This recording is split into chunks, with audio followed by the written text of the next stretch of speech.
Good morning, good afternoon, wherever you are in the world. This is Grant Cameron, and I'm joined by my assistant in Illinois, Nicole Sackage. How are you doing, Nicole? I'm doing well, Grant. Hi. Beautiful. And we have a special guest tonight. We have Les Velez, who I saw your interview with Terry Lovelace, and Mhm. Nicole and I interviewed Terry, and I was just really amazed at the stuff you're doing. Because you got a background in Bachelor of Science, and you've spent many years with the MUFON organization with different things that you were doing, like training coordinator and field investigator and state director of Northern California and all this kind of stuff. The thing I'm most interested in when I saw your interview with Terry Lovelace is that Les has done a lot of work with whatever you want to call them, experiencers, contactees, and I firmly maintain that until we talk to these people, we are never going to solve the UFO dilemma. You can look at all the lights in the sky you want. It's not really going to solve anything except to tell you that something's going on. I maintain with the metal, you can gather all the metal you want and look at it. It's going to be very anomalous, weird isotopes, all this kind of stuff. And it's going to say, yeah, we probably didn't make it, but that's as far as you get with it. It's not until you talk to the people who are interacting with the intelligence that's behind the UFO phenomena that you're going to figure out what you have any chance of figuring out what's going on. You may never figure it out, but you have a chance. So Les Velez is joining us from Texas today. How you doing, Les? Good, good. Grant, thank you very much. And Nicole, thank you for having me on tonight. Yeah, and as I said, I'm very interested in your research you're doing. You have your organization. I'll get you to describe your organization in a minute, but let's go back to the origin story, because I just heard this a couple of days ago. Your origin story, your initial sighting. So let's go through that. How you get involved and what year that Sure. was, because I think you go back maybe as far as I do, and you have the same sort of origin story as me. That I saw a UFO. I didn't intend to see UFO. I saw it. The rest of my friends went on with their life, and I fell off the edge of the earth, and I never got out of the rabbit hole. So let's go to your origin story and describe how did you get into the UFO phenomenon, and maybe add on to that. Do you think that this is random? Do you think that because you know the phenomena that once somebody sees something, they sort of get wrapped up in it, and it seems to take over their life, and they seem to work on certain programs and things that give them sort of meaning. So let's go to your origin story, and what do you think it actually means in terms of why you saw it? Do you believe it's a random event, or do you think it has some meaning? Sure, absolutely. Yeah, it was 1958. So there you go. That's way back. And you're what, And 11 years old then? yeah, exactly. And so I was out. It was a late October evening, and I was coming back in the house. And as I looked off to my right, I saw this white ovalish object, totally silent, hovering over the tree line, slowly moving off into an area behind my house and into an area where there's another street. Well, it just scared the hell out of me. And I ran in the house and I tried to get my father to come out. But by the time I finally convinced him to come out, it was gone. And he told me, he says, well, it's probably just a beacon of light reflecting off a cloud. Well, that didn't sit with me very well. And soon after that, I went to the library and looked up some books on UFOs. And back in those days, George Adamski was the top of the hit parade, so to speak, and with the UFOs. And so, I immersed myself in this thing, and I was reading everything I could possibly get my hands on. And then it's like somebody threw a switch. I became an adolescent, and I guess girls became a little bit more important in my life. And went off to college and served in the military in the Army Artillery as an officer. And I came back after that and went to work for Procter and Gamble in their health and beauty aid section. Anyway, in 1985, okay, I moved out to California, into San Jose, California. And I picked up the San Jose Mercury News one day, and Stanton Freeman was going to be talking about UFOs and the government cover-up. And it was like the switch got turned on again. And I said, okay, I got to go see this guy. And so I went to San Jose City College where he was going to speak. And he gave, one of his inimitable, lectures about the government and showing redacted information, in these books and everything, documentation. And MUFON had a table in the foyer. And so I decided I was going to get the MUFON journal. Well, that was something that satisfied me for a while, but then I said, I got to get more involved. And I subsequently became a field investigator. And the cases that I got involved with, almost without exception, turned out to be abduction type cases. First, the people saw the object, and then shortly thereafter, there was missing time.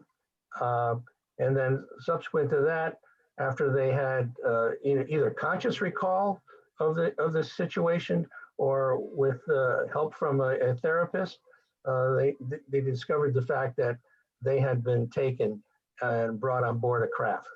And so these people, asked me, did I know of other people having similar circumstances in their lives? And I said, yes, I do. And the next thing I'm doing is I'm facilitating a support group in San Jose. Well, I tell you what, I never learned as much from any book that I ever picked up by listening to these people. I mean, I learned so much just listening to these people tell their stories. And one of these cases that I got involved with, which I think you're going to be very interested in as well, because this couple were in a park near Santa Cruz, California, and they saw this light over the ocean, and this was near dusk. And this object, the light got bigger and bigger until it was literally over their head, and it was the size of a Lear jet, but it was the shape of a triangle. Okay. And this happened 6 more times. Total of 7 craft came in of that size and went into a canyon behind them. And then they were just sitting there horizontally, kind of doing that butterfly thing. And the whole group then went up on its side vertically. And it's like they went around the corner and just totally disappeared. So, and are these like black triangles with the lights, or what was the? Did they give you a description? They were a silvery, a gray silvery kind of color, and they had white and red lights on the corners. Okay. White on the bottom, red on the top of those lights, and so it was not only that, but then as they were coming down after this happened, they felt like they were on automatic. Like they felt like they were almost drifting down the hill into an area. And this area, even the daytime, is tough to get through. But they just went through that.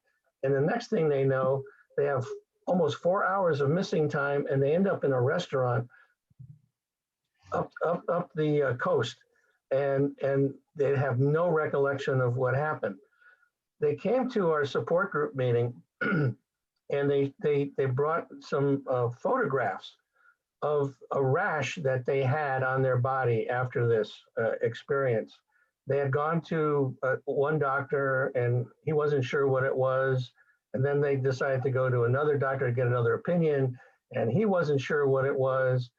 The bottom line was they showed this picture to the group, to the support group, and almost without exception, each of them had a similar rash.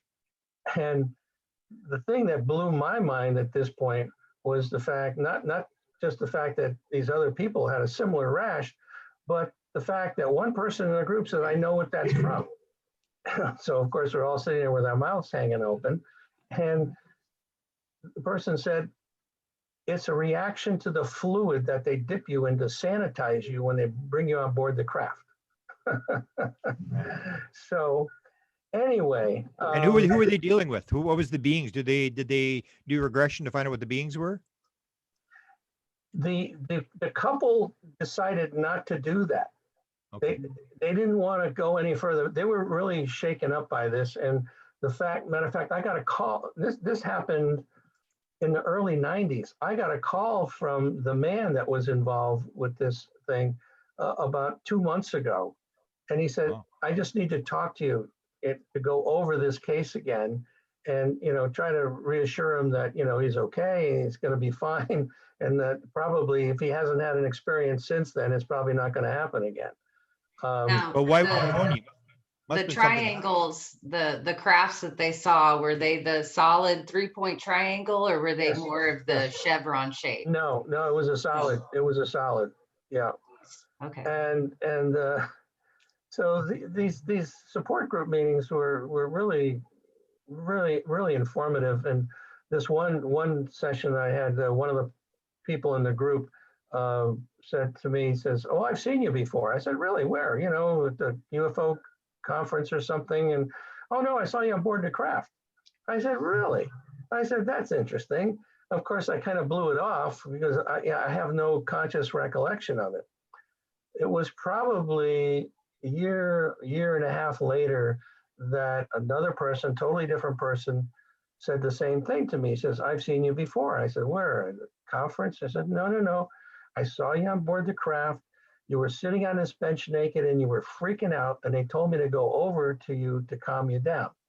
Well, after that conversation, I said, "Okay, I'm going to go get regressed and see if I can find something. Well, the fact of the matter is, I had 3 regressions. I had no recollection whatsoever of any contact with any aliens, if you will, but I had multiple past lives, and so you know, you asked the question earlier, Grant, as far as why am I doing what I'm doing? And are we selected in some way, shape, or form to do what we are doing? And that's a really good question. Every time I decide that, okay, this is enough, I'm just going to go read books or something, I get pulled back in. I get a phone call, or I get an email, or I get something that says, no, you got to do what you're doing and keep doing it. Yeah. You've done a. Go ahead. Oh, I was going to say, before we move too far ahead into the past life and regression, I just want to frame this a little bit. What year was this where you were trying to seek regression therapy? And was it hard for you to find resources at the time? And is that what led you into starting Opus and joining the ERT? So. Right. Well, at the time, this again is in the 90s, okay, the late 90s, probably at this point, luckily, through my association with MUFON and the meetings that we had there locally, there was a person there by the name of June Steiner, who's a therapist. And so one of my regressions was with her. So I was lucky in the fact that I was able to find someone. But going back, and then I found another person again through one of these conferences. I just happened to be talking to someone, and it came up. And so the next thing I know, I'm having a regression with this person. Matter of fact, I had 2 with that person. Yeah, and these were in the days when MUFON was kind of more strictly adhering to nuts and bolts. So when experiencers would need to seek help, the experiencer response team, or I think it has a new name now, they didn't even exist. So it kind of was word of mouth, or talk to so-and-so. And yeah, and matter of fact, we can back up here a little bit, and I'll give you some background on this thing. In around 2007, I was talking to James Carrion, who at the time was the international director for MUFON. And as you say, MUFON was pretty much a nuts and bolts organization up to that point. And I said, what are you doing with people that are calling in and looking for either therapists or something, you know, some kind of help, support group? And so we worked out a deal where actually all the phone calls that were coming in to MUFON were forwarded to me, okay? And then I was able to contact these people. I got a recorded phone call. Matter of fact, I have a whole lot of those still.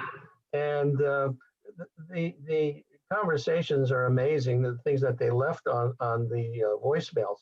But the bottom line was that Opus at that point, Organization for Paranormal Understanding and Support, which is a nonprofit, was started by myself and Dr. Eugene Lipson in 1994.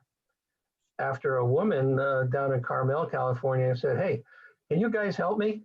And because I was written up in an article in the Monterey Coast Weekly paper about what I was doing. And we went down there. She, after a near-death experience, became very psychic. And she was telling us stuff about ourselves that there was no way that she could possibly, know this information. Matter of fact, when we walked into her house, there was a picture on the wall of her standing on the back of a large boat. And so I asked her, I said, what's this about? She says, oh yeah, that's me on this boat with these gentlemen, and we're hunting for treasure. I said, you're hunting for treasure? I said, in this where? And she said, in the Caribbean. And I said, well, how are you involved with it? She says, well, I was actually in communication with the captain of the galleon that went down. Okay, so that started the afternoon, and my head went boom after that. So, anyway, so we went away from that meeting, and I talked to my friend, Dr. Lipson, and I said, look, how can we possibly help these people? And that was how Opus got started. And we've been doing our thing ever since. So amazing. And even I think Grant can attest to this. And now that our community is kind of more online, I think probably once a week I have somebody ask me if I can direct them on where to go. And one of the first is always the ERT for me. I mean, it's right. Established, it's been there. And you guys really do amazing work and help so many people. And I think, like you've said before, that is what it comes down to, is the experiencers being able to speak about what's going on with them in a safe space. And they end up helping each other more than anything else, more than finding answers to anything definitive. Right. But, oh, go ahead. I was going to say that the ERT, which is now called the Experiencer Resource Team. Okay, they took out the research. It's the resource team. I'm a research consultant for them, and also Opus is one of the things on their list of support groups. So that when somebody does need a support group, we have that ability, because we have an online support group, which is totally confidential. And we have over 200 people from around the world that are talking 24/7 with one another about their experiences. And so there's probably now, email-wise, I think it's over 35,000 emails that are in there talking about all their experiences, which are phenomenal. Wow. We're talking about most recently about after a missing time episode, that now they're hearing children's voices and they're hearing knocking. And it's so I've never heard that before. And this just came up recently, and a lot of them responded to that. And they're talking about deja vu within deja vu. So this the different kinds of deja vu. I mean, you talk about going down a rabbit hole. This thing just gets wider and wider and more incredible all the time. before we move on, I'll kick it to Grant, but one more question. I think you're perfect to ask for this since you've been involved uh, since the inception of the experiencer support group and Opus, and you've been a field investigator with MUFON for so long as well. What is your opinion of the shift of just nuts and bolts for MUFON? I mean, I hear about it all the time as in such a negative light. It's like, oh, MUFON needs to get back to the nuts and bolts. They're blah. But I know when you speak to experiencers, contactees, abductees, it's like MUFON took a leap into the next century, and is what it is today. So what are your thoughts on that? Yeah, well, I think I'm a little bit prejudiced here because I believe I was a real guiding force to get them to really look at this. And back in the 2000, 2007 time frame. So for me, I always look at it and saying, who better to understand this phenomenon than the people that are experiencing it in a very intimate way. And so Kathleen Martin, who's basically the director of the ERT, and George Medich, who's assistant, great people, and really have their heart and soul in the right place to try to, number one, help people, but also to understand the phenomena and to see if we can learn something. And I think we're going to probably talk about the omega-3 study that I was involved with Opus and MUFON, who actually funded that study. And then the follow-on that's going to happen, which I'm in the middle of right now, the omega-4 study with Russ Scalpone, who was involved with the free study. So we're picking away at this thing and trying to better understand it. Mm-hmm. Now, going back to the you're mentioning James Carrion and the whole when they started with the Bigelow and the Star Team and all that kind of stuff. Were they looking at experiences? Because I think Chris Bledsoe has stated that he was the first case that they took on. So was Kathy Martin involved then, or what kind of cases were they looking at? Hard evidence cases or experiencer cases, like when they first started the Star Team and all that kind of stuff, where Bigelow was putting the money in? Yeah, I wasn't involved with the Star Team part of it, so I was kind of over here somewhere, doing my thing with the cases that were coming in that I could help either by sending them to a support group or a therapist, which is the case that most people are looking for, to get a therapist that's familiar with the topic. But yeah, I really can't address that for you, Grant. Okay.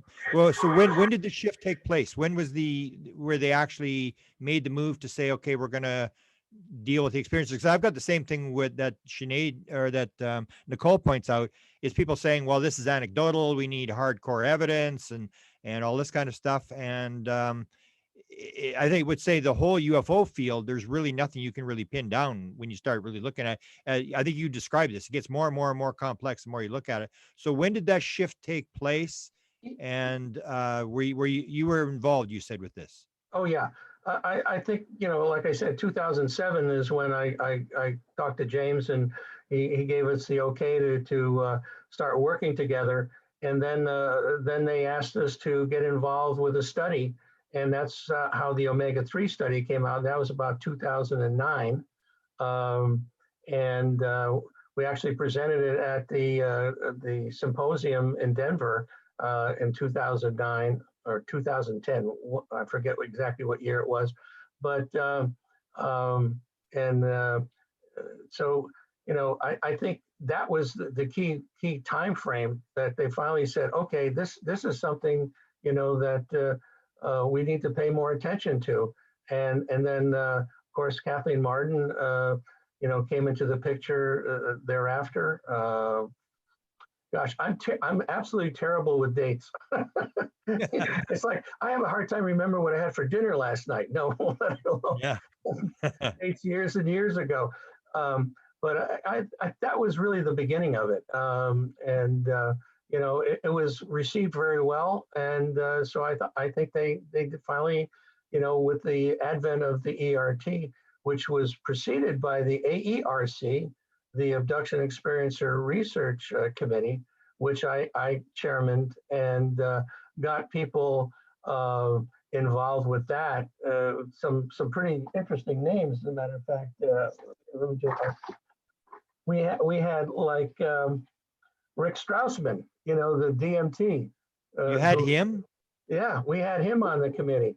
And So what was his input on there? well, basically what it was is that he was, we were bouncing things off of him where he was giving us feedback on it. Like, okay, I think, that's a good place to ask questions, and maybe we need to, define that a little bit better. So overall, it was basically as an advisor that he was giving us. Did you get into discussions of his DMTLs? The idea that 50% of the people that he, I think, was claiming that we're seeing the elves, and he didn't really describe it to anybody, and then quarter of the people were having like abduction experiences where they're on a table and stuff like that. Did you go through that whole thing with him? The correlation between the DMT experience and the abduction experience? Well, we kind of knew about that, of course, and so that's why when we did the survey, the omega-3 study, we tried to look at as much of that as possible within the realm of the questionnaires. And so some of that is a little bit difficult to handle. It's like you need to, have the electrodes on the top of your head and stimulate certain parts of your brain to initiate certain things. Now we're talking about the left temporal lobe and the right temporal lobe and things of that nature, where if you block one, then all of a sudden the right temporal lobe takes over if you block the left side, and then all these things start to come about. And then the DMT may be part of that ability to block certain things on the left side, which is our more rational side, so to speak, and then have the right brain take over and say, okay, we're going for a trip, folks. Let's, So let me ask you again, because I just finished a book on psychedelics. So let me ask you another question about this. So when you saw this, I mean, and I think you've discussed this before, the idea that abduction experiences may not be as physical as people think they are, that it may be some sort of astral type thing. And that's what you get with the DMT thing, is the person's on the couch, they aren't going anywhere, and they're describing this. So just Right. your personal opinion, the connection between the two, do you think there's a connection there where they say the default mode network is shut down? And because I always wonder with the beings, like, why do they wake the person up and scare the living daylights out of them and then tell them to go back to sleep again? It's like they're forcing them to dissociate almost. And Yes. so I was always be interested in that connection that and Strassman, I think he realized that, because I think, Yeah. that he was asking people like, have you been abducted? And they go, no, I don't think so. It's like, and he was puzzled, like, what is going on here? So just your Right. personal opinion, what do you think there's a connection between the two? This physical, this spiritual aspect, or psychic aspect, whatever you want to call it? Oh, absolutely. I think that, the experiences always talk about, well, I had this dream, and was it really a dream? Was it a out of body experience? Or was it a physical manifestation that, you were taken out through a wall or something like that? But I think the technology that's involved with this, that they seem to be able to do, where they break you down, in a way that they're able to do that. But again, as you say, the out of body stuff is really interesting, because your essence, your energy is moving. It's going someplace. It's leaving your body, and it's having this experience, and it's real. it's absolutely real. It's like, people say after you die, well, there's still life after death. And this energy that I'm just amazed sometimes when I look at an ant, and this little guy is running around. He's got this energy inside him, right? And then all of a sudden, if you happen to step on him, what happens? Where does that energy go? It goes somewhere. It's not just because you step on them. That energy is still viable. And I think energy is viable in us. And so when you're sleeping at night and all of a sudden you have this feeling that you're floating and you're going out of body, it's that energy. It's that energy. And these aliens, if you will, can manipulate that in some way, shape, or form.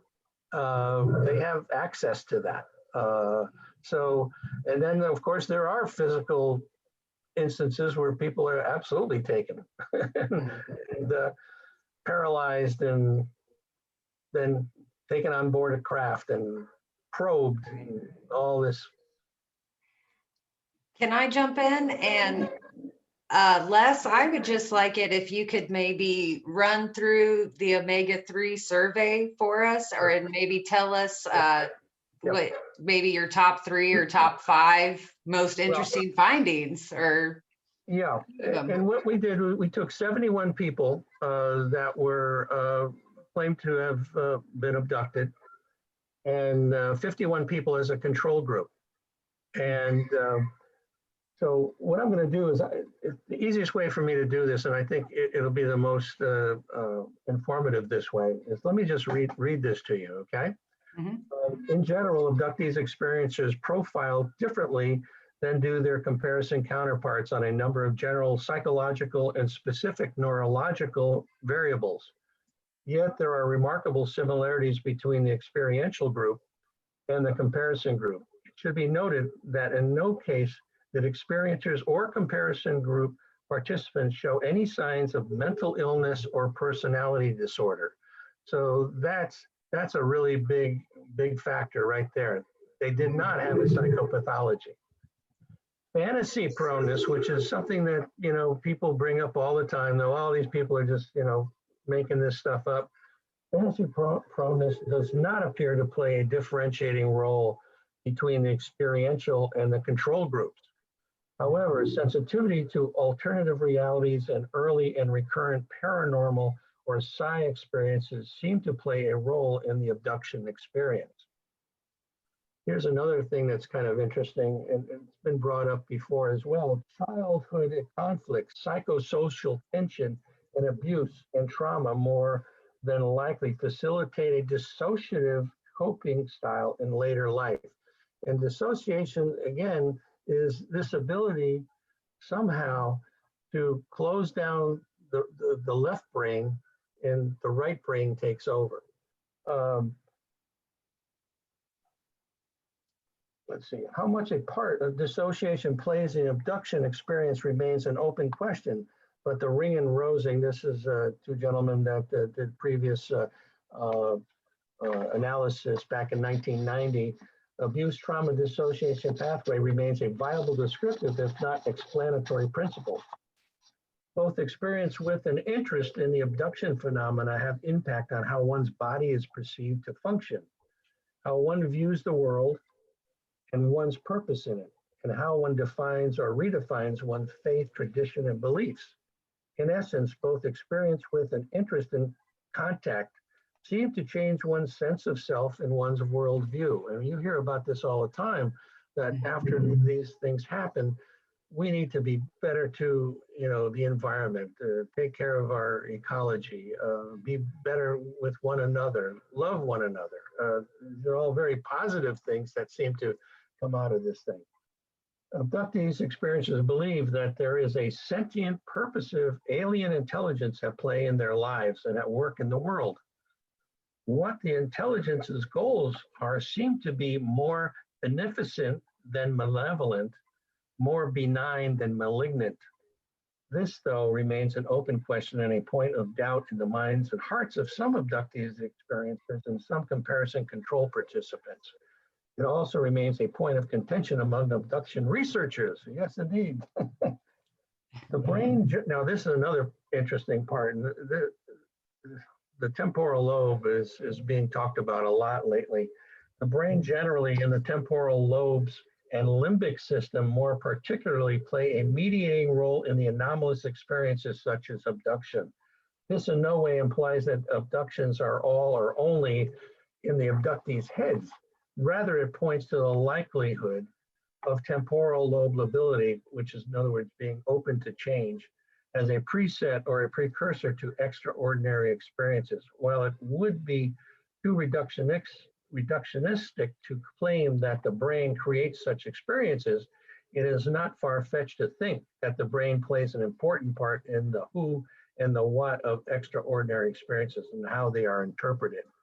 So that's probably the meat of the conclusion that we came up with. And of course, we said after that we needed to continue to look at this. And so the omega-4 study is in process right now, where we're going to do this differently now. What we're going to do, which I don't think anybody has done, is we're going out to therapists first. The first phase is to go out to therapists with a questionnaire. Mm-hmm. And then we're going to ask those therapists to go to their clients, the experiencers, and ask them to participate in the survey. And we're hoping to do the survey with the experiencers in 2 phases as well. So it's going to be a lengthy process. We probably won't be done with this for about a year. But the first phase with the therapist, I think we'll be able to get done in probably 4 or 5 months. And then we have to go out to the experiencers themselves. Nice. Did we lose Grant? Oh, I'm no, here. he's here. I'm here. I wanted to kind of kick this over and get your opinions. Back to the nuts and bolts a little. I hear a lot of nuts and bolts researchers question what consciousness has to do with UFOs. So I was wondering if maybe through both of your experiences dealing with experiencers and your love of consciousness and studying that, yeah, give us your opinions on that and tell us how consciousness ties into the near-death experience, the psychic abilities, how the paranormal isn't as far from ufology as some people think it is. Well, again, I think that when you're dealing with these entities and their capabilities, you have to scratch your head and say, okay, is this purely a technical, scientifically based phenomena? And I don't think it is. And I think that I don't know if we'll ever be able to fully understand it on a scientific basis. I think that our energy, our consciousness is something that we're all tied together in that regard. And there's a larger overarching consciousness that's out there, seemingly, that has some kind of control. Of course, people say that God made humanity in His image, and then I wonder, well, what about the aliens? Did God make the aliens in His image too? I think that again, it's a very complicated subject. You can't just say it's this or that. It's a whole plethora of things that come together to manifest in a way that we just still don't understand. How is that possible that a person can be literally maybe in 2 places at the same time? Part of their essence is here and another part of their essence is over here. It's not an easy subject. I mean, what is consciousness? People really explain that yet fully? I don't think so, but I always look at it as energy. It's something that when, as they say, there's life after death. I mean, there's all these people out there that have had near-death experiences that talk about what happened to them. Like this one particular doctor that was down in South America on a canoe trip and was caught under a falls for 30 minutes. Most people would probably be dead by that point. And she saw these entities, and it was very loving, and she didn't want to go, back. And they said, no, you have to go back because you have important things to do. And then they also told her, and this part really blew my mind, that her son, who was very young, said that when he turned 18, he would die. And they told her this, which to me was unbelievable.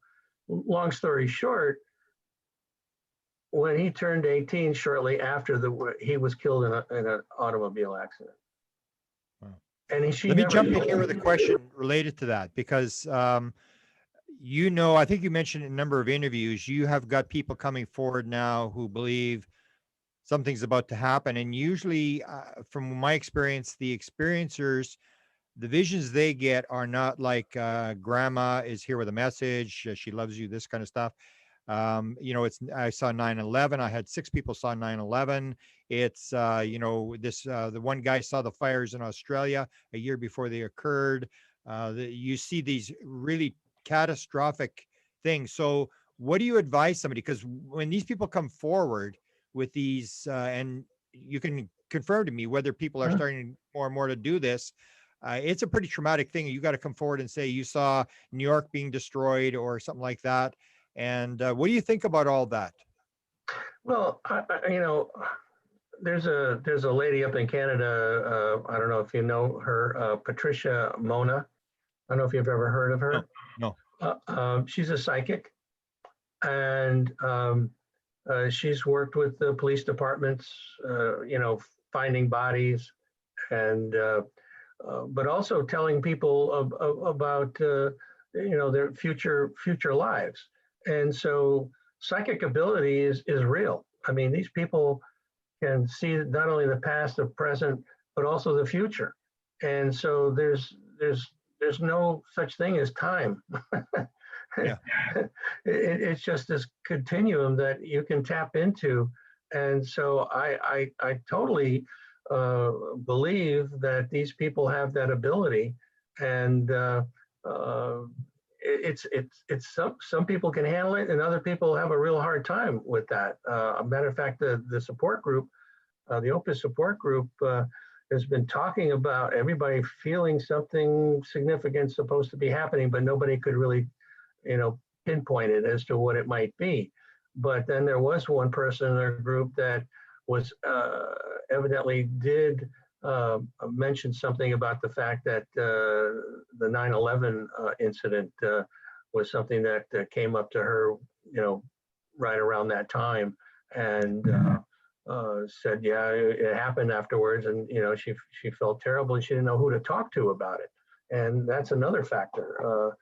So these people are kind of trapped in a way as to what do I do with this information? Who do I call? And Yeah. it's like, And who's cataloging? Because I think you had the connection with Free. I was involved with Free when Ray first had his vision. I had actually given a consciousness lecture days before. He was with me when I gave this lecture, and that couple of days he had that vision where it said it's all consciousness and quit parsing everything and all that kind of stuff. And they've got the stats. I don't know what their stat is, but I'm kind of disappointed they sort of took it offline, because it was really interesting stuff. Like the thing with 37% of all abductees have near-death experiences. And it's like, well, and then you start wondering, like, is this a random event? What's the chances that you're going to, number one, be an experiencer and get taken on a ship and also have a near-death experience? And a lot of them have 2 near-death experiences. I remember asking Yvonne Smith, I said, Yvonne, like, how many of these people that you work with, how many of them are psychic? She started laughing. She said, like 100% maybe. It's like, and so you see these connections. So yeah. did they discuss this in the experiencer group about this common thing where it's almost like they've ripped the veil and they're in this, they're part in this world and part in another world, and they're picking up stuff and stuff like that. And do you have any way to support them on that kind of stuff? Well, as a matter of fact, the best thing that we offer in cases like that is the fact that the support group itself. I mean, as I mentioned earlier, that they're talking 24/7 with one another, and somebody will bring up a fact like that, and then somebody will back them up and say, "Yeah, I know I've had a similar thing happen," and so they start talking with one another, and so the whole, you know, thread starts to happen, and then they go off, and I'm able to see the whole thing. Yeah, it's here we go again. It's like abduction, near-death experience. Uh, uh, you know, Yeah, because you have that. It's to me, that's the important thing. I remember I asked Ray, like I do the people who've flown the craft. I don't know if you've had any of your people fly the craft. I had the first one in 2013. I got 50 people. The free survey showed that 14% of all experiencers claimed they'd flown the craft. And I said, I think you should check these people. Like, I mean, you see these very bizarre statistics, or 50% are healed. 50% claim that they can heal other people after they had an experience. 40%, you can probably talk about this. 40% say at one point during their experience, they knew the answer to everything in the universe. 42% say they got mathematical, scientific, or technical material in their head that they didn't learn in school. And I've had it, and you probably had it too, where they come up and say, hey, guess what? Look at this paper I wrote. And they have no mathematical background, right. and it's got formulas and stuff. And it's sort of, to me, that's where I think that people are missing the boat with the experiencers. Is if someone says that they've got mathematical, scientific, or technical material, 42%, or they say they knew the answer to everything in the universe and it faded away. Don't you think we should talk to these people and maybe try to find out what's going on? I would hope so, and I think some people have actually had various mathematicians or scientists look at their scribblings and found out, well, wait a minute, yeah, that is a valid formula, and whether or not it's something that's going to give us 0 point energy or something else, I don't know. I haven't seen anything yet. That's unless, of course, the government sucked it up, and now we'll never see it. It'll never see the light of day. Well, let me ask you a question related to that, because I've had one just recently come to me with this paper that is like, I don't know, 100 pages long and diagrams and all this kind of stuff. I had no idea where to send it. Free used to have a physics group to look. They don't have that physics group anymore. So these people I didn't know where to send this paper. And so I think it's kind of, these people are sort of out there. And I know that if you know the story of Tyler D, who is in American Cosmic, he's the NASA guy, the head NASA guy.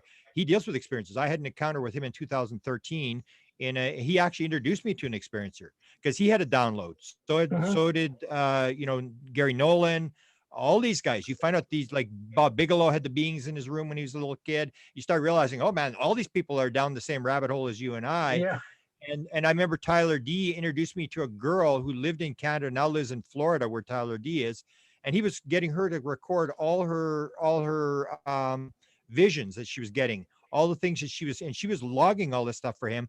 And she actually gave me some of them, and I actually found them. And she got pretty upset, like emotional, when I started to confirm these things that she'd seen in her visions and stuff like that. He was logging all this kind of stuff, and that's where I think we need to look at this kind of stuff, where I really don't know where to send these people when they have this kind of stuff. Have you thought about Robert Powell, to send it to Robert Powell, his group? Yeah, he's a possibility. I've talked to him a few times, but that's the thing is we've got this material, these people who are getting this stuff, they seem to be in another world where they're picking up, I call them right blocks. We've got a bunch of wrong blocks, because if this stuff was all this paranormal stuff means that we're missing something. We're missing some pieces that we've got. We're making it false assumptions, and that these people are sort of giving us the answer that if you look at them long enough, you're going to figure out, oh, they've got this right and we've got that wrong, and you can figure it out. But it seems like these people are sort of still off, where they're talking among themselves, but I'm not sure anybody's really seriously looking at the material that they've got. or the stuff that they've encountered, which I think is critically important. That's the only thing you can really have, because the sighting stuff, you can count how many red ones and green ones and fast ones and slow ones. It really doesn't get you anywhere when these people are being given, and you probably can confirm this, they're given actual material. The beings are actually telling them how the craft works, how the universe works, how everything works and stuff like that. And so I'm glad you're working with them. I just think we're still a little bit far behind in terms of not paying enough attention to them in the way they should be paid attention. Yeah, and there's these people that are savants, that have certain skills, and evidently there's a gentleman by the name of Alan Schneider who's done some interesting tests by stimulating TMS, transcranial magnetic stimulation of the left anterior temporal lobe. And he's been able to create savants, normal people. So what is that? And, I think that just because maybe somebody is a savant or has Asperger's or something like that on the autistic spectrum, that they may, even though they may not act totally right, they may have some really interesting information. And matter of fact, Russ and I will be talking to Mary Rodwell tomorrow night with regard to that, because she's very much interested in that whole subject. And so we might be incorporating that into our omega-4 study as well. So there's so many places you can go with this stuff. I mean, it's just crazy. I'll jump in with two questions here. The first question, I guess, in all your research over the decades, obviously, I'm sure you've come across lots of experiences with the gray aliens. In your opinion, what do you think the grays are, and has that changed over the years? I don't think it's changed much over the years. I think they're, part biological, part robotic in nature. They're kind of the drones, if you will. And the tall grays are the ones directing them, and then behind that you have the mantid type people and entities, and then you might have a few Nordics running around, and maybe even a reptilian to throw into the mix, depending upon what's happening. I don't think it's changed much since the beginning stages.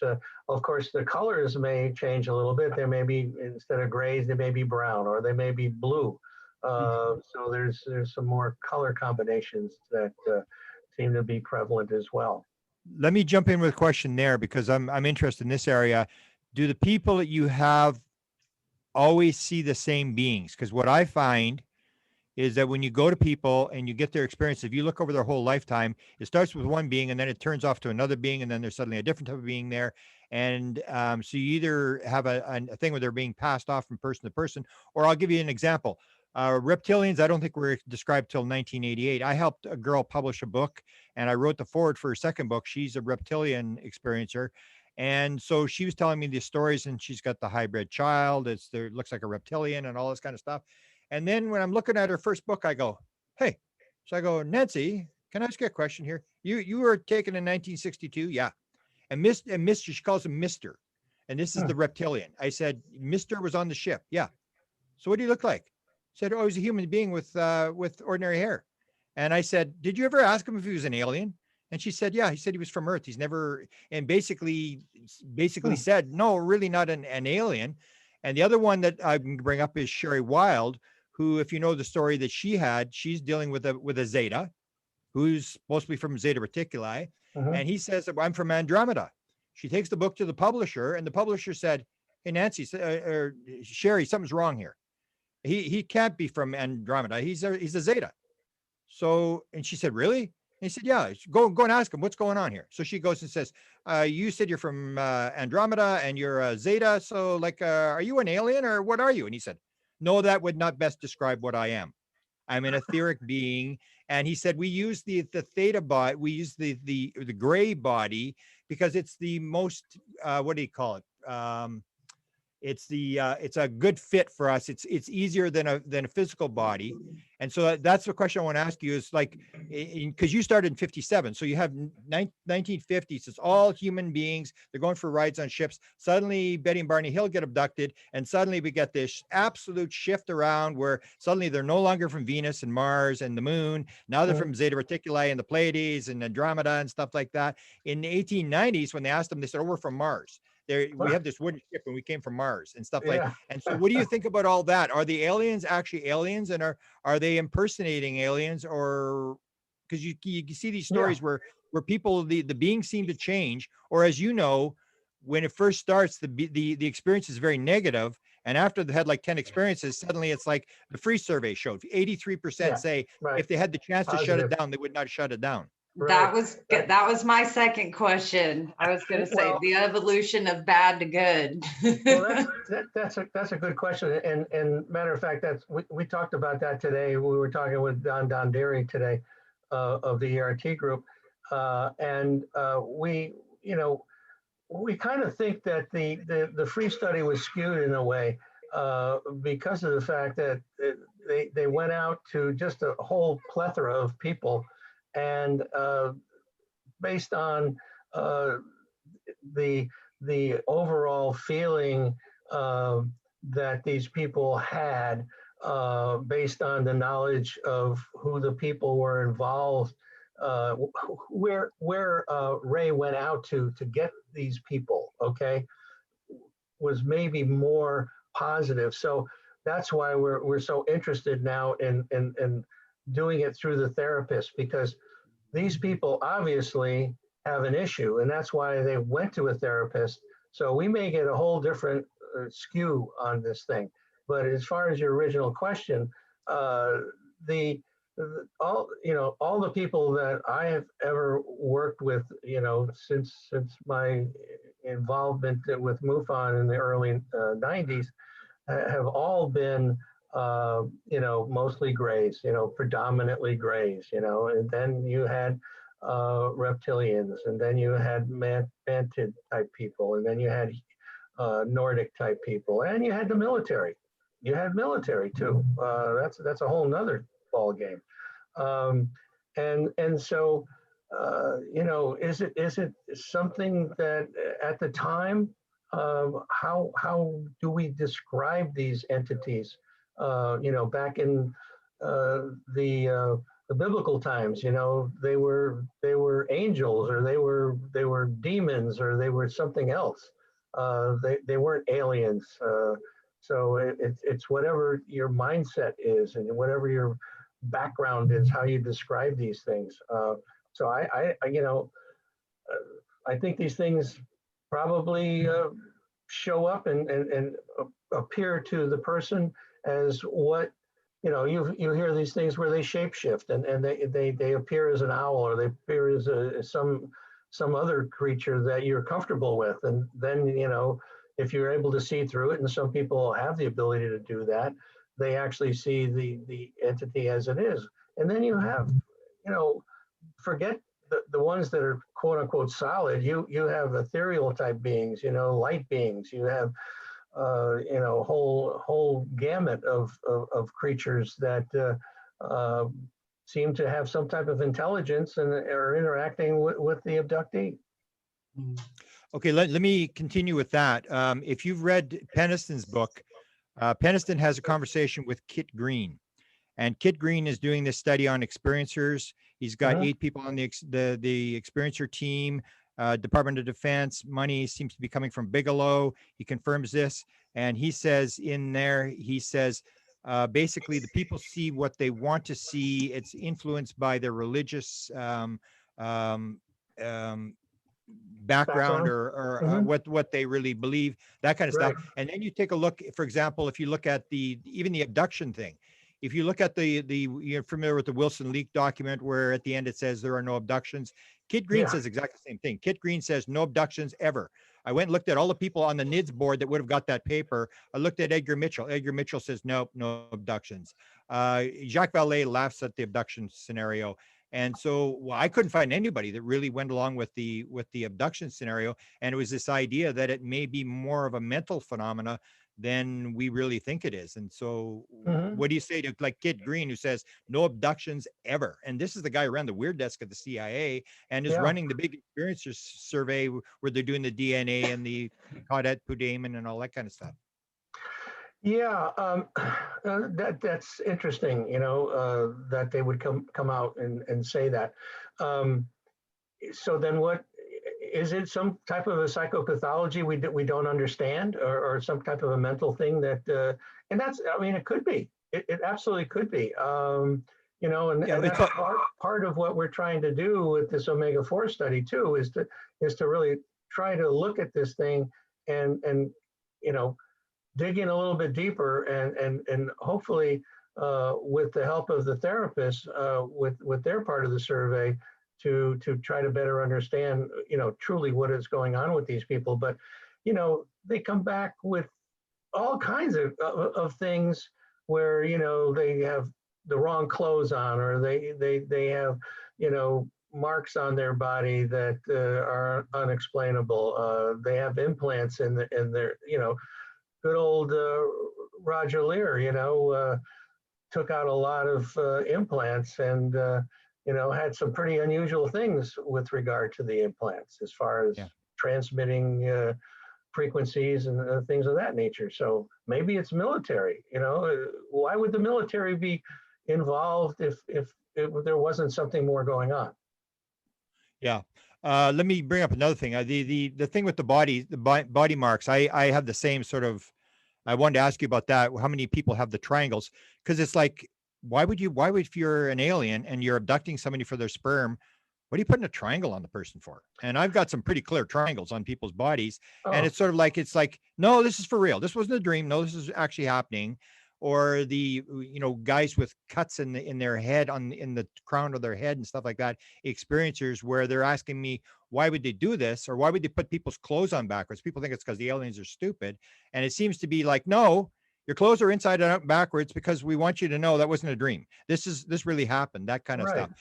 One thing I want to bring up, and this again goes to this thing of who the aliens are, is this statement. I don't know if you saw the debate between John Mack and Bud Hopkins. It wasn't a debate. It was a discussion in Boston many years ago. And at one point, Mack says, Bud, it's really strange. I'm the psychiatrist here. You think I'd be getting all the real bad ones. He says, I'm getting all the spiritual seeking ones. You're getting all the bad ones. And maybe that has more to do with you and I than it does with the aliens. And it's that idea where even you, and you can probably confirm this, people who actually see two different things and they're standing right beside each other. Oh, yeah. The one with the triangle, where the woman sees the triangle and it's got a triangle inside the triangle. And the other woman said, no, it didn't. It had sparklers coming off it. There's just sparklers. It wasn't a triangle, and two different things. And I guess it goes back to this consciousness. Is there really a physical world, or is this all, as Deepak Chopra says, an action? Everything is an action inside consciousness. That it's this consciousness thing that maybe what you and I are running up against, because you'll see people are talking about really weird consciousness things that are going on in their life. And you have the little bit of the physical stuff, but it's this weird sort of, you start wondering, or let me ask you a question here about the orbs. So you talked about the orbs. Now, and a lot of people, and you can tell this, you have one particular story you tell about the orbs where you can see the beings in there. So we have one guy, I helped him publish his book out of Israel, who talks about these green beings who, when they left the room, they all held hands and they started making a circle and they started going around in a circle and around and around and went faster and faster and faster. And then they became translucent. Then they turned into a ball of light and the ball disappeared. So the question is it actually a flesh and blood alien, or is it a ball of light? And that's this whole question. What are we really dealing with here? So tell me your orb story. You've got some stories about orbs about.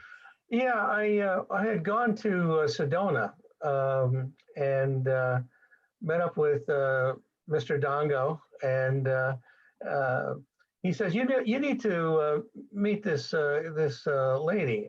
She's got some really interesting orb pictures. And I said, really? So ended up having a lunch with her the day after. And she says, I want you to come on out to the house and after dark, and then we're gonna sit out there, and then we're gonna observe what's going on. And so I was sitting out there on the porch, and she said, I get a feeling, okay, that when an orb is about to appear, I'll start taking pictures, and I'll just one right after the next. I'll just start, pushing the camera and taking pictures, and and so I said, okay, and well, sure enough, she says, okay, I think they're starting to happen, and she starts taking pictures, and the first couple weren't orbs; they were like snakes. They were light snakes. Okay. Yeah. But then she says, okay, I'm going to the corner of the house. I'm going to take a picture of you. So I'm sitting there, and I've got a camera, and I'm taking pictures myself.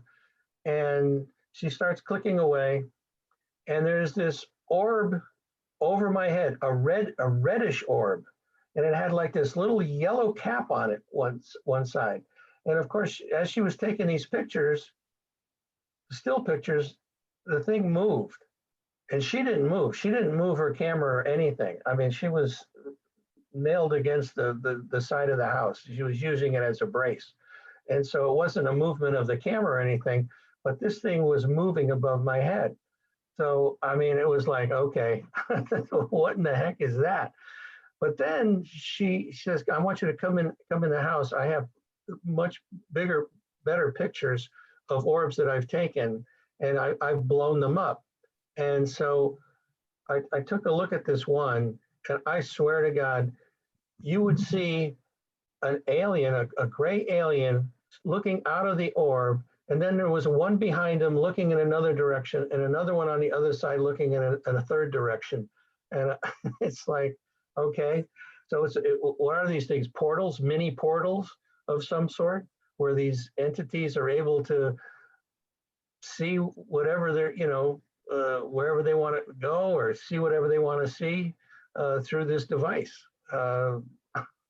Yeah, Yeah, you started in 57. You must sort of agree with me that you never would have believed this stuff would happen. Like, I mean, we had 57. I mean, they had the angel hair, which doesn't happen anymore. We had the crafts with the balls on them, the crafts with windows. We don't have that anymore. Then the crop circles start, and then and you same with you. Like suddenly these orb people appear, and they got orbs, and then people are doing light language stuff, and you're going like, what is? Do you think it's getting more complex, more like they're unraveling something? Because it seems like we're actually losing ground in terms of trying to understand. Because in the 50s, everybody said, oh, it's just an alien from Mars or Venus, yeah, and they're here and they've discovered us and stuff. And now, I mean, that's the last thing you'd think is going on. yeah. I think it definitely is more complex. I think we've technologically we've come a lot further back since the 50s. We have various devices to record these things. We have experimentation by various scientists with regard to the brain. So there's a lot of activity going on that just wasn't happening back in the 50s. So yeah, what's happening is that rabbit hole is getting bigger and bigger, and a lot more is coming to fruition as far as or questioning what is really going on. We're not just, who talked about consciousness in the 50s? Nobody. Exactly. So yeah, it's definitely expanding, and it's people like yourself that are asking great questions, causing people to really think more about these issues, and hopefully we'll get people, other scientists or other philosophers or whoever to really do a better job and looking at this, because we definitely need to better understand it. Are we living in a matrix? maybe. The only thing I would add to that is I think the experiencer stories have to be sort of promoted, because we often will go outside of the community, like for whatever scientists, but then it becomes to me like, you're talking to the Pope about sex and marriage, which he knows nothing about. That just because some guy's got a PhD. I remember I used in university, the dean of plant science used to argue with me, and one time I suddenly said, "You're a plant scientist. You know how to do a rose. You know nothing about UFOs." And he shut up. And and that's the thing, is like I still think the experiencers aren't getting enough voice. That what they're talking about, when you start stringing the stuff that they're saying, stringing it together, you start realizing, oh, like they're telling you what's going on, and they, you have the support group, but still, I've said that for years, that they just don't get the support that in terms No, of people listening to them. yeah, Is what- and there's a double-edged sword with all of that. Of course, these people are very reticent about coming forward and talking because they fear, being ridiculed, and they don't get the kind of support from family members most of the time. There's all kinds of issues with that, and so it's a difficult thing. But I'm seeing more and more books coming out. I mean, here's Terry Lovelace with a really good book about this whole topic, and then in the new book, the Reckoning, he has a whole bunch of people that contacted him afterwards that are experiencers, and their stories are in there. And I'm actually working on a book myself in that regard. Great. So, but. Yeah, I think you're going to see more and more books coming out. Matter of fact, the people in my support group, in the Opus support group, there's 3 or 4 of them that are talking about writing books. So, Excellent. That's what I encourage people. I actually help people, experiencers, to, because I have a publishing company, we can sort of help them set it up. Where I actually help them, because I say you got to journalist, even for your kids, that they know what's going on. And what I find, maybe you can correct me if you've seen this, that once somebody does go public and they realize that the world didn't collapse or whatever, suddenly they become like the Messiah. And it's like, oh my God, like they really gain power when they go public. And I always tell them, even if you don't put it out there. So I hope you encourage your people to at least journal it themselves. oh yeah, That helps a lot. That they, and once my experience is, once you listen to them and you take them seriously, they'll tell you everything. So you can go to the government. The government's not going to tell you anything. It may know what's going on, but it's not going to tell you. But an experiencer, if they have your trust, they'll tell you exactly what happened. And they won't leave you out. That's a good point. The journaling, I tell them to do that all the time, and most of them are journaling, which is a really positive aspect of all of this, because matter of fact, I got 21 pages the other day for the book from one experiencer. So I'm going to have to cut that down because Wow. 21 pages of his journal, and that's not all of it. That's not even all of it. So yeah, it's really amazing guys, stuff. I think we're coming up around an hour, and maybe a final thought here. I think that we could leave our audience with is, I think all of us here know that when you're dealing with these experiences and how you start to sort through it, and when you do seek help and find other experiencers or contactees, the longer you continue with it, I think you find that this is an inner journey as much as a quest for knowledge. It's an inner journey and a spiritual journey and almost a personal quest. And what could you say to our audience who is maybe just starting this journey, and your thoughts on advice for them? Yeah, and you hit the nail right on the head. It is a spiritual journey. Absolutely. The beginning phases can be very, very frightening, very traumatic. Then there's an interim period where they become acceptant of the experiences, and they're more peaceful with what's going on. And then in the latter stages, a lot of times it stops. And then they say, well, why is this stopped? It's almost like the Stockholm syndrome that takes place. But the bottom line is that it is a journey. It's a process that goes on of trying to better understand not only the outside world, but their world, their inner world.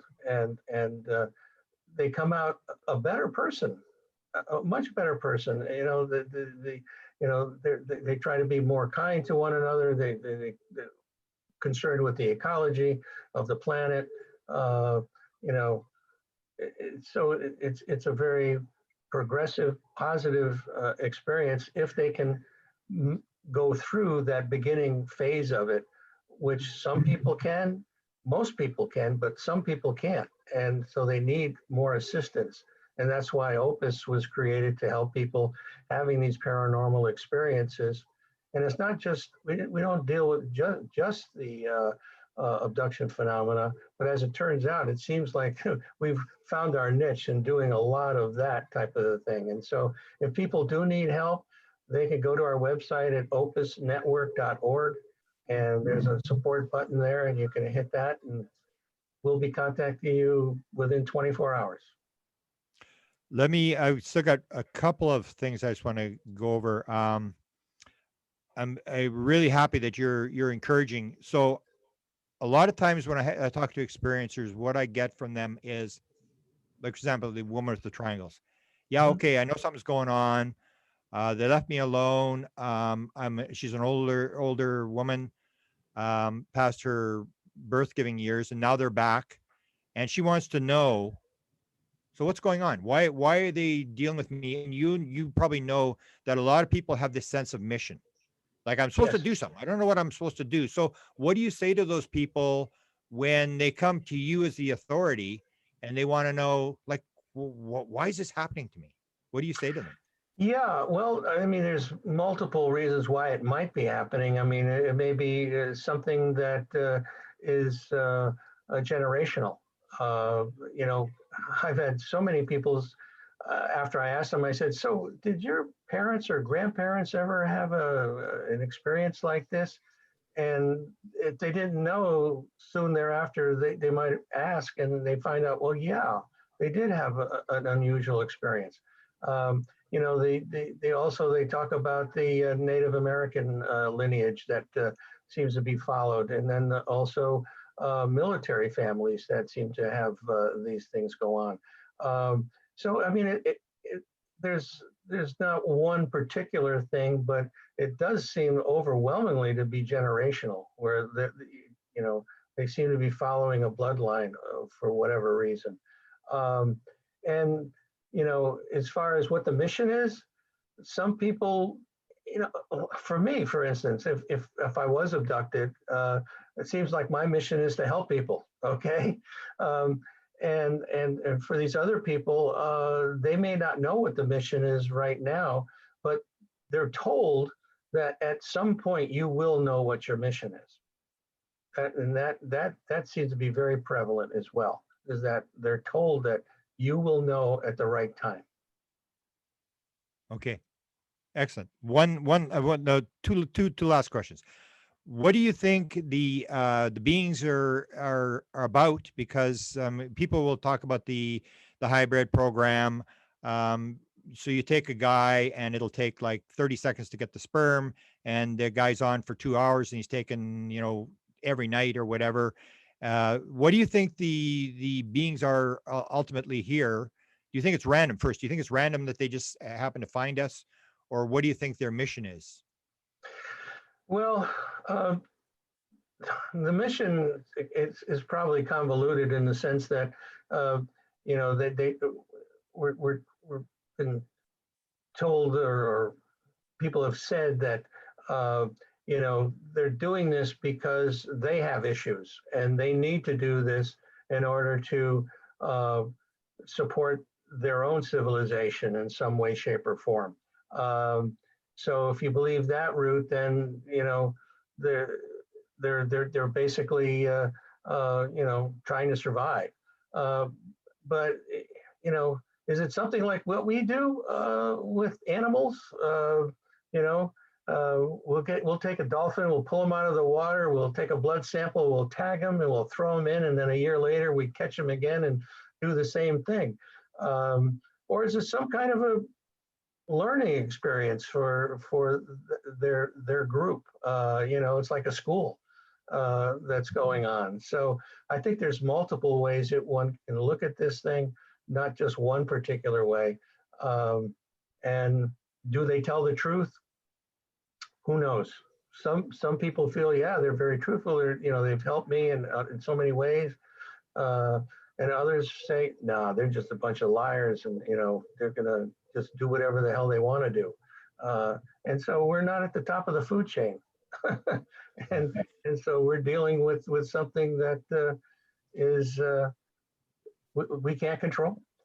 So what percentage, sort of second tied in question, what percentage of the people in your experience, your people that belong to your group are dealing with grays? Because you get a lot, like Chris Bledsoe didn't deal with grays. A lot of Yeah. people didn't deal with grays.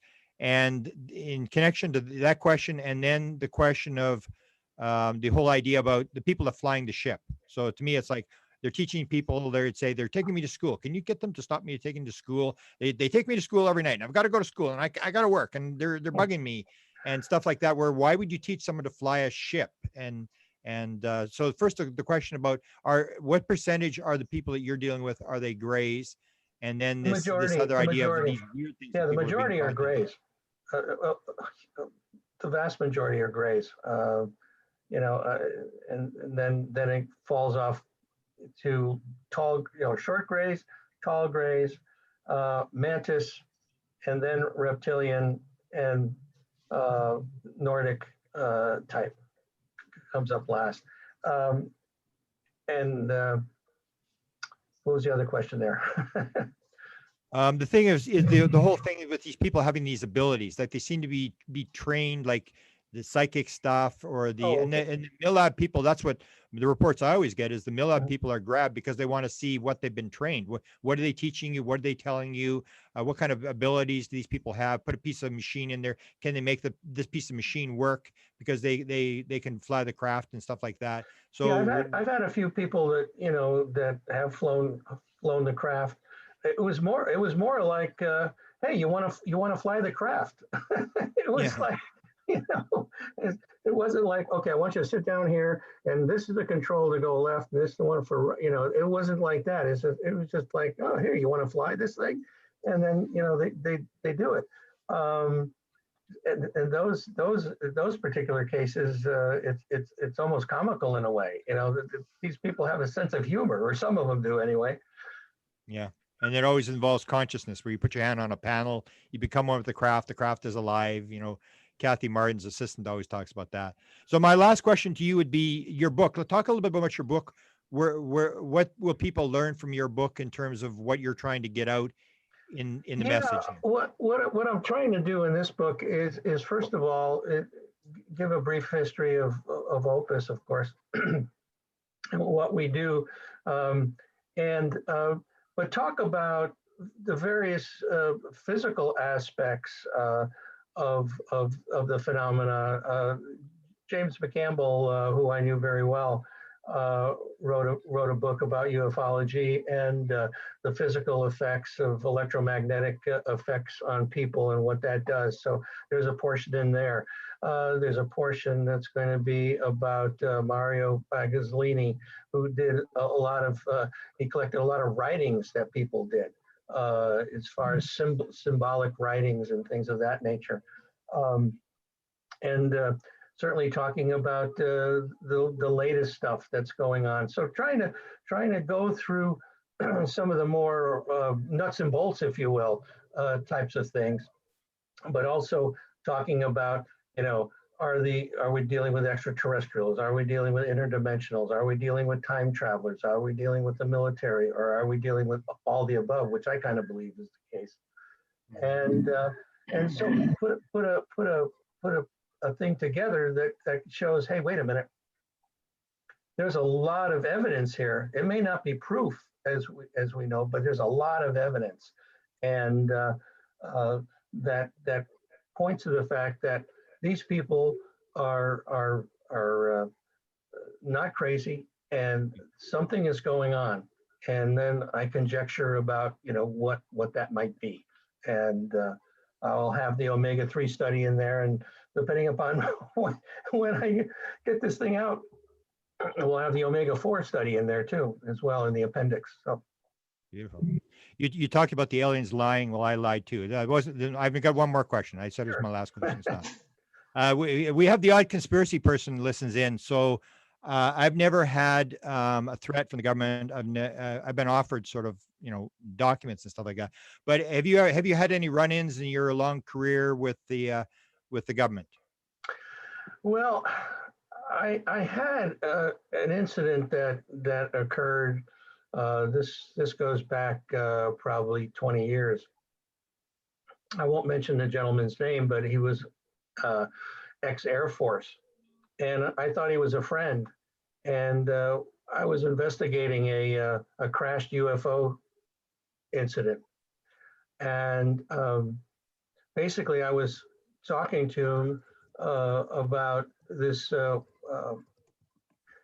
show that I saw about dowsers, and that the New York Police Department used it to find a person that had gone missing and ended up in the bottom of Lake George. Anyway, so I was really impressed with this show and the fact that this guy could douse and find this person at the bottom of a lake. And I find out that this same guy is the president of the Dowsers Association in California. So he says, so I start telling him about the case. And I said, boy, that would be fantastic, because we have the general area where this thing supposedly happened, and we'd like to go out there and do that. He says, well, I know of somebody that would really be useful for you. And so he says, we'll take a ride over the weekend and go see this guy. And so we did. Turned out to be an 80-year-old gentleman. And he had this Quonset hut that he had all his equipment in there. And we went upstairs in this Quonset. It was a very large one. And he had a big table, a drafting table, and it was loaded with pictures and business cards and everything. And there's a picture of him in a helicopter. And evidently he was working for oil companies, dowsing for oil. And so we told him about the case. We sit down with the map. He starts doing his thing, and he starts drawing where this thing is on the map. So long story short, I'm supposed to go out in a helicopter with him and this ex-Air Force guy that I thought was my friend. And that was the last thing I heard. He totally disappeared. And I never heard a thing after that.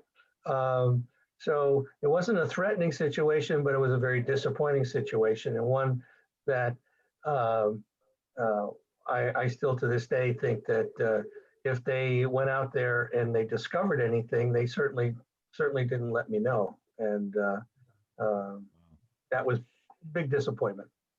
Wow. Now, one last question, because you triggered another memory of something.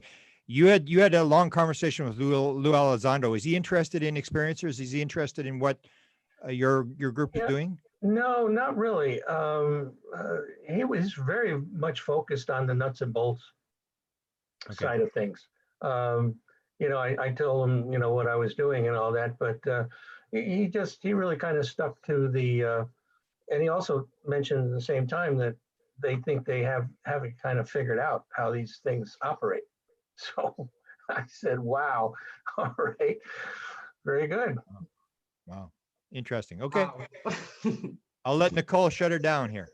Okay. Oh, that's all I have for everybody tonight. And thank you so much, Les. This was such a wonderful talk. And I hope we can have you back on again in the future to discuss some of these finer points after your book and after Omega-4. That would be great.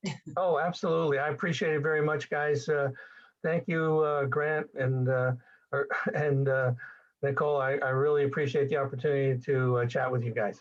Oh, Yeah. this is great. Wonderful. We could maybe have you on. We have experiencer panels where we've had quite a few where experiencers, we've had 60, 70 experiencers in, and everybody just gets to talk, say whatever they want. Maybe we can bring you in as sort of an expert where you may be able to advise people, because they they're all out there looking. We've had a number of the. We haven't had one for quite a while, Nicole. I don't think we've had one for a year, but we used to have them Right. all the time. The I'd be happy rabbit to do it. holes, I think, yeah, maybe Yeah. last June was the last rabbit hole, or October even. So it's been too long. Yeah. We tried to And have they- a couple, I think, but they fell through. So we'll I'll get leave it up back to you on to track. schedule the next one. We'll do another one because these people just love it when they can. Yeah. They've never told the story before, and they Yeah. can turn their cameras off. Nobody sees who they are. They can Mhm. use whatever name they want, and they get to tell their story. So Oh, that's good. I appreciate Glad what you you're guys are doing doing that. for people. I Yes. appreciate what you're doing. So And thanks. I'll have Well, all thank the you. links. I'll have all the links in the description when we post this to YouTube for opusnetwork.org and anywhere else folks can find you. So we'll get them all right. up. Thank you so Thank much, you so Les. much, guys. Beautiful. Take care.